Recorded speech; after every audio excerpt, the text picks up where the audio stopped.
Oh, it's been a long time coming, but it's finally here. UFC 286 with the much-awaited trilogy match between Leon Edwards and Kamaru Usman, and also basically guaranteed fight of the year and the co-main event. Hello, this is boy Gomi, and we're going to be going over this card that I am very hyped for. So for the card itself is not anything really crazy, to be honest with you, up until you get to the main card. That's when it gets really good, and that's where I'm really excited for. But we have some pretty good standout fights. First off, Juliana Miller versus Veronica Macedo. Forget my pronunciation for that. I'm gonna have to go with Juliana Miller. I feel like that's a little bit of a mismatch from what we've seen of the two. Jai Herbert versus Ludovic Klein. Jai Herbert's on all these damn cards. He's been on all of the London cards lately, and he keeps getting his ass beat. Luana Carolina. Oh, again, I'm going to go Ludovic. Luana Carolina, she's coming off her last fight, which was when she got knocked out by Molly McCann. That was the last London card. No. That was the 2 London cards ago, so it's been a year since she's last fought. Joanne Wood she's on a 3-fight losing skid. Not a fan of that. I'm gonna have to go with Luana, but I don't know, man. Jake Healy versus Malcolm Gordon. That actually should be a pretty fun fight. I know the odds are heavily skewed towards Jake Healy. Haley, forget my pronunciation again, but I'm pretty sure that's going to be a pretty good fight with each other. I'm pretty sure, aren't they teammates? Regardless. Christian Leroy Duncan versus Dusko Todorovic. I'm gonna go with my boy Dusko, being a fellow Serb. Even though I cannot pronounce his last name because I'm a disgrace. Leron Murphy versus Gabriel Santos. I'm pretty sure it's a super short notice fight for Gabriel Santos, so of course I'm going to be going with Murphy. Muhammad Mokaev. I'm actually very high on Muhammad Mokaev. I still don't like, he's just taking this fight just because he wanted to be on the London card. He's ranked number 12. He's going up against someone. Yeah, I think this is very clearly for Muhammad. He doesn't really have much to gain for this other than just fans, basically, because that's like I said, it's such a high risk, super low reward. Arnie gets to fight in his home country. Sam Patterson versus Yanal Ashmovs. I'm not really familiar with Yanal, to be perfectly honest with you, and I've only seen one of Patterson's fights. I'm not really going to make a pick on there. Chris Duncan versus Omar Moraes. I'm going to go with Chris Duncan, to be honest with you. I'm pretty sure that's going to be an underdog pick, but that's what I'm leaning towards. Jack Shore versus Makwan. I'm not even going to try to pronounce his name. Makwan is nothing special. Jack Shore was formerly undefeated till he lost his O to Ricky Simon in his last fight. That was also at bantamweight. He's moving up to featherweight now, and this is kind of a tune-up fight for him, just so he can get back in the groove of things at the rankings, and also just be a little bit higher up there. Basically, it's like I said, tune-up fight. I highly expect him to win this fight. Then we go to the main card. I will be doing breakdowns of all the fights in the main card in individual videos, but Marvin Vettori versus Roman Dolidze, I'm very excited for that. Jennifer Maia versus Casey O'Neill was just placed onto the main card. That's kind of shocking, to be honest with you. Brian Barberena, Bam Bam versus Gunnar Nelson. I don't know how that's going to turn out, to be honest with you, but that should be a fun fight regardless. I feel like it'll probably end up like his last fight against RDA. Justin Gaethje versus Rafael Fiziev is going to be fight of the year, and the main event, Leon Rocky Edwards versus Kamaru, the Nigerian Nightmare Usman. I love this matchup. I love this matchup, not because of what it is on paper, because what is on paper, I feel like on paper it's the same as it was with the second fight, which not a lot of people are hyped for. I was a little hyped for it because I was hoping that Rocky would pull something out and get that finishing mentality and get his dues, and he did. He absolutely did. But on paper, you look at this and you lean towards Usman. I'm simple as that. As much as I love you, Leon Edwards, you lean towards Usman for it. but there's so many X factors that we'll get into. First, let's get into the tail of the tape. This is going to be the welterweight title fight. Leon Edwards, your newly minted champion, is going to be 31 years of age, a record of 20 wins, 3 losses, 7 knockouts, 3 submissions, so 50-50 in submission, in finishes and decisions. 6'2" in terms of height, switch stance fighter, a 74-inch reach disadvantage, a 1.39 takedown average, 57.92% significant strike accuracy, plus 200 underdog. Yep, he is an underdog, and it kind of makes sense, but also I feel like we're going to get surprised again. But regardless, he has significant wins over Kamaru Usman, Rafael dos Anjos, Gunnar Nelson, and Cowboy Cerrone. Standing across from him is the 400 champion, the former pound for pound, the one that Leon Edwards sniped and stole that title from, the one whose arm is photoshopped onto Leon Edwards. Yeah, by the way, guys, that arm holding the belt right there, that's not Edwards, that's Usman's arm. But yes, Kamaru Usman, he's going to be 35 years of age. A record of 20 wins and 3 losses. 2 losses, sorry. What? I forgot how close the records are. He has 9 knockouts, 1 submission, 6-foot height. He's going to be switch stance fighter. He has a 76-inch reach advantage, a 3.1 takedown average, significant strike accuracy of 65 and 35%. And then he's going to be a -240 favorite with significant wins over Leon Edwards, Colby Covington ×2, Jorge Masvidal ×2, and Gilbert Torino Burns. So I'm going to be talking about Leon Edwards first. On paper, Leon Edwards loses this fight. On paper, from what we've seen. Kamaru Usman has the better record. He's finished the guys on his list. The thing is about Leon Edwards over here is the only person on his list of significant wins that he finished is actually Usman. But to be fair, he was losing that fight.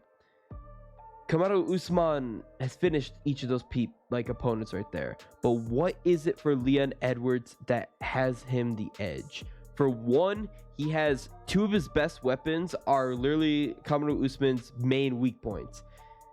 Basically, he struggles with southpaws in terms of left straights. Left straights, his main defense is to just duck his head down, and that plays into Leon Edwards' one of his other strengths, which is his left high kick. Leon Edwards' best weapons are his left straight and his left high kick. Those weapons are devastating. They deal tons of damage, and that's something Leon Edwards abuses in a lot of his fights. That's absolutely a weapon that he could use to beat Usman, and a weapon he did use to beat him. He throws out that left straight, and it's deadly and vicious. If it wasn't for the eye poke, which he caused by chambering the kick, that left high kick probably would have did devastating damage to Belal Muhammad. And we saw throughout that fight is he was putting high pressure on Belal Muhammad, and a lot of it was actually from that left straight. He was pressuring him up against the fence the whole time, lots of feints, and he's doing good damage. That was a Leon Edwards who looked like he was going for the finish, to be honest with you. Those weapons gives Kamaru Usman problems. We saw this in Kamaru Usman's 2 fights against Colby Covington. The main reason why Colby did a lot of good work on the feet against Usman, despite Usman having the power advantage, was the fact that Colby is a good southpaw boxer. Now, does he have a lot of power in him? Does he have a lot of knockouts? No, he has volume, and he has pretty decent technique overall. I want to say that. People who laud Colby Covington's striking, people who rip on it and such like that, it's not bad. It's not bad. And it was effective enough to really give Kamaru Usman problems. Now, an actual top tier elite striker like Leon Edwards can give Usman a lot of problems. And now for Kamaru Usman, why does he win this fight on paper?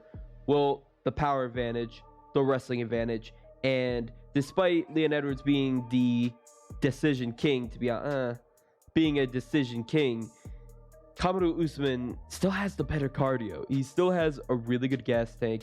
He does a good job of pushing the pressure. We saw this against the Jorge Masvidal fight, where he uses excellent cardio and excellent wrestling to keep him up against the fence and just not let him get anything off. As boring as it still was high-level tech, not even high-level technique. It was just highly efficient technique that allowed him to really dominate Jorge Masvidal. And then his wrestling skill allowed him to get out of those exchanges by Colby Covington, and he was not able to be taken down by Colby Covington. Though I do credit Colby with that one takedown, even though he wasn't officially credited with it.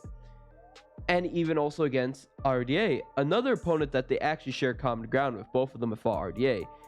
RDA wasn't able to get anything off, no takedowns, so nothing against Kamaru Usman, and Usman was able to beat him and batter him. Another one is Tyron Woodley. Like, I just keep pulling out more examples out of the woodwork just because, to be honest with you, Kamaru Usman's elite wrestler. He's an elite wrestler. He's not an exciting type of wrestler, in my honest opinion, but he's absolutely elite. All those beat a predominantly striker-oriented fighter like Leon Edwards, and you look towards the second fight, in which he really had the advantage in the wrestling exchange. Yes, Leon Edwards first person to take him down, but that was once, and beyond that, it was the Kamaru Usman show. And then the first fight, all those years ago, that I don't like to take a lot of examples from that first fight, to be honest with you, because it was so long ago, and both guys have massively changed since then. Saying the point stands that he dominated him in the wrestling exchange, and that's why he was able to win that fight. Kamaru Usman, I don't want to say, yeah, I'd say it. He's probably the better fighter. But why am I siding with Leon Edwards besides bias? Because I do like Leon Edwards. I do want him to win. But I'm giving you a realistic analysis of this, that I think on paper Kamaru Usman is going to be the better fighter. Why am I still going to put stock in Leon Edwards? Because he knocked him out before.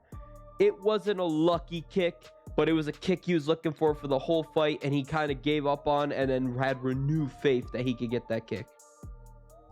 Leon Rocky Edwards has the X factor. He just knocked out Kamaru Usman. He took his perfect takedown defense. He took his win streak. He did it in Usman's territory, essentially. He's fighting at elevation.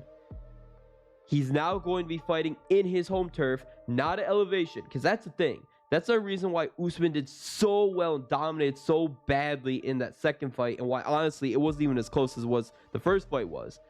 Because of the elevation. People forget that. I've watched all of Leon Edwards' fights. This man has only ever gassed out in one fight, and that was in the second round of his fight against Kamaru Usman. Round 2, when he goes 5 rounds, plenty. He had a 5-round battle where he beat the living crap out of Diaz. Not even a battle. I just want to say it was just a showcase up until the last punch that Diaz landed and rocked him. Other than that, he was just throwing every technique in the book at him for 25 minutes. Fine. He was fine. Dos Anjos. Oh, no, that was 3 rounds. Where's a 5-round war? It was Cerrone. Yes, it was Cerrone. What the heck? That's wrong. But yeah, Cerrone. Again, another, like, Cerrone is a guy who pushed the pace in the later rounds. Edwards was fine. He didn't gas out whatsoever. That was it for his 5 rounds. Yeah. But then, like, in this fight, he gasses out round 2. Nah, it's the elevation. It's 100%. It's the elevation. That's the reason why Leon Edwards was gassing out, because you don't go, oh, I forgot. Why does it say 4 minutes for 59 seconds? You don't go 5 rounds against Diaz, not gas out. 5 rounds against Cerrone, not gas out. But then you go 1 round against Usman and you gas out. The elevation is a major contributor because Usman trains the elevation. Now, it's an O2 arena, small arena, which I hope they don't have the smaller octagon, but it's going to be in his home turf. He's going to be at the, like, right down the block from where he trains, essentially. And he's going to have the fans. I know them fans are going to be going crazy for their boy. The London crowd has been goated. They love their UK fighters. They were chanting and cheering hard for UK fighters. Now we have a UK champ who's fighting there. Oh God. Usman is not fighting Edwards. He's fighting all of Britain essentially. And he has to get that out of his mind that he just got knocked out by him. And it wasn't too long ago. That was back in June.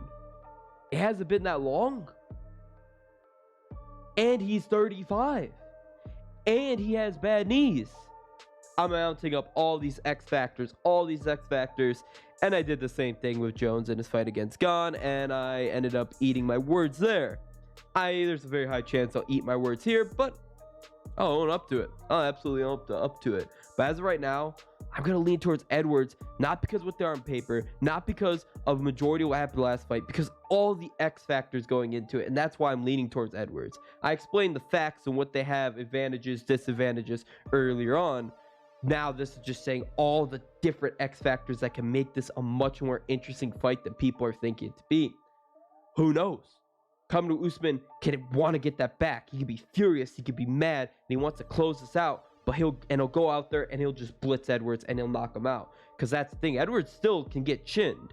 If good old Nate Diaz can rock you, he looks so smug. If Nate Diaz can rock you, Usman can flatline you. Usman can flatline you because he did the same thing to Jorge Masvidal. He freaking dropped good old Burns with a jab. Granted, that's like Burns' kryptonite, but he dropped him with a jab. One thing also I could say that could be a negative Kamaru Usman that kind of helped Leon Edwards is Usman had he has a really good resume and the people he's fought, but the thing is he's fought a lot of the same guys and he didn't really have to train for people like Edwards, because Edwards is a rangy, measured striker. He is a measured striker, got some good tactics, good skills, and decent grappling.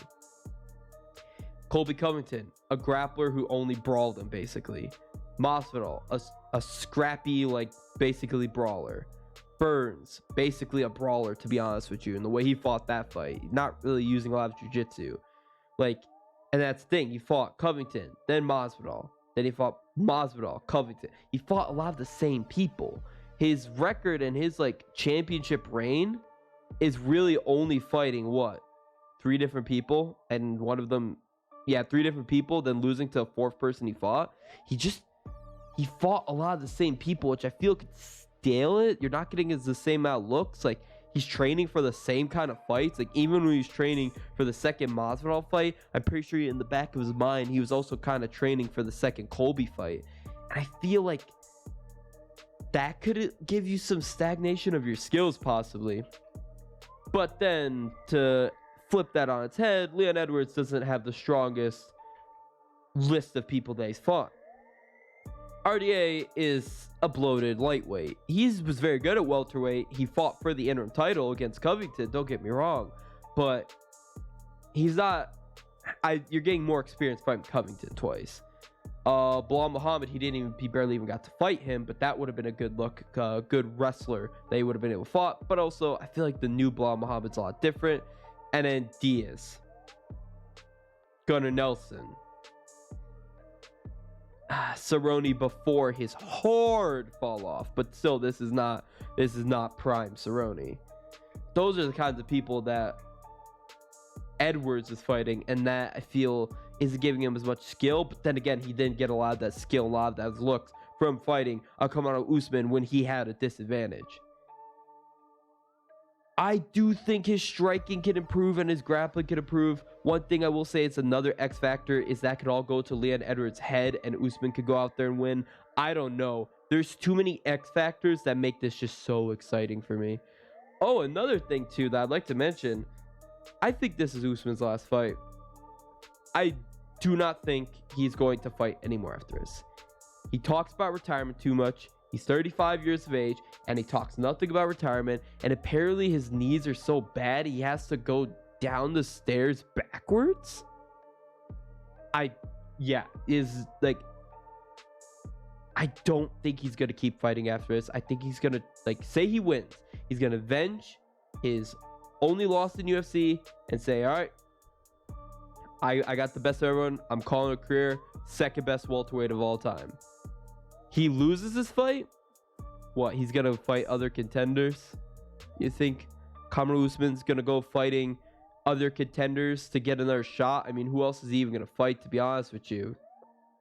Just looking at it and look at the welterweight division, he's not going to fight Hamzat for no belt. He's not going to rematch Burns. Shavkat. Yeah. If Kamaru Usman loses this fight, he retires for sure, 100%. If he wins this fight, I think it's 80% chance he retires. And if he doesn't, I feel he'll try and go up and try to do something funky at light heavyweight, or middle, maybe even middleweight. I don't know. Now that Izzy's not the champ, I don't know. Wherever the case is, I'm so excited for this fight. I hope you guys are too. And let me know what you think. Let me know who you think's gonna take it down in the comment section below. This has been your boy Gomi. Be sure to like, subscribe, and follow my channel for more UFC 286 coverage. Bye-bye.